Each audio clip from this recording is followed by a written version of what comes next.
माँ अन्नपूर्णा का महाव्रत मार्गशीर्ष मास के कृष्ण पक्ष पंचमी से प्रारंभ होता है और मार्गशीर्ष शुक्ल षष्ठी को समाप्त होता है। यह उत्तमोत्तम व्रत 17 दिनों तक चलने वाला व्रत है। व्रत के प्रारंभ के साथ भक्त 17 गांठों वाले धागे का धारण करते हैं।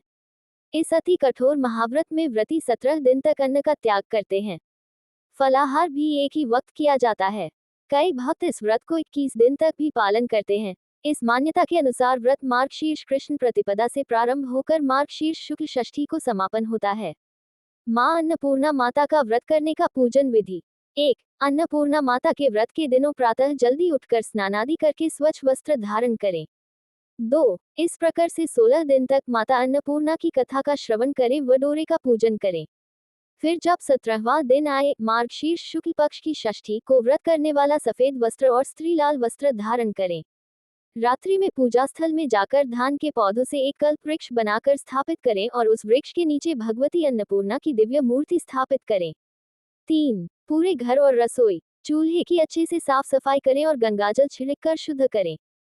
4. खाने के चूल्हे पर हल्दी, कुमकुम, चावल पुष्प अर्पित करें।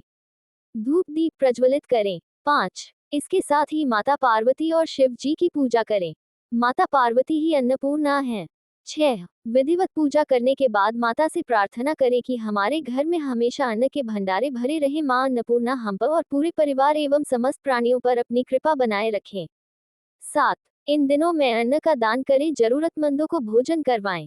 इस व्रत में अगर व्रत न कर सके तो एक समय भोजन करके भी व्रत का पालन किया जा सकता है।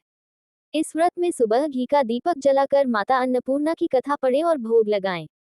अन्नपूर्णे सदापूर्णे शंकर प्राण वल्लभे ज्ञान वैराग्य सिद्ध्यर्थ भिक्षा देहि च पार्वती माता च पार्वती देवी पिता देवो महेश्वरः बांधवा शिव भक्ताश्च स्वदेशो भुवनत्रयम्। व्रत के दिनों में आहार। व्रती को निम्न खाद्य पदार्थों का सेवन करना चाहिए: मूंग की दाल, चावल, जौ का आटा, अरवी, केला, आलू, कंदा, मूंग दाल का हलवा। इस व्रत में नमक का सेवन नहीं करना चाहिए। अन्नपूर्णा माँ की कथा। पौराणिक कथा के अनुसार एक बार पृथ्वी पर अन्न जल का अकाल पड़ गया था। जमीन बंजर हो गई। समस्त संसार में जीवन संकट पैदा हो गया। लोग अन्न की कमी से भूखे मरने लगे। इस समस्या का समाधान करने के लिए सभी ने ब्रह्मा और विष्णु की पूजा अर्चना शुरू कर दी। हर जगह त्राही त्राही देखकर ऋषियों ने भी ब्रह्मलोक और बैकुंठ धाम में जाकर इस परेशानी का हल जानना चाहा। तमाम प्रयासों के बाद भी जब हल नहीं निकला तो सभी देवी देवता शिव की शरण में पहुंचे। समस्या के निवारण के लिए महादेव मां पार्वती के साथ पृथ्वी लोक का भ्रमण करने निकले। शिव ने पृथ्वी वासियों के लिए भिक्षु का रूप धरा और माता पार्वती मां अन्नपूर्णा का रूप में पृथ्वी पर प्रकट हुई। समस्त संसार के कल्याण के लिए शिव ने मां अन्नपूर्णा से भिक्षा में अन्न मांगा। ये अन्न और जल भोले भंडारी ने पृथ्वी वासियों में वितरित किया और लोगों के भरण पोषण का संकट खत्म हो गया।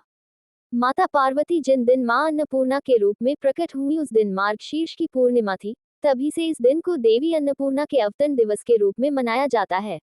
मां अन्नपूर्णा की तस्वीर में शिव भिक्षा मांगते हुए नजर आते हैं। देवी अन्नपूर्णा को अन्नदा और शाकुंभरी भी कहते हैं। अन्नपूर्णा जयंती मनाने का लक्ष्य लोगों को धान्य का महत्व समझाना है। मान्यता है कि अन्न का अपमान करने से घर की बरकत चली जाती है। अन्न के भंडार खाली हो जाते हैं।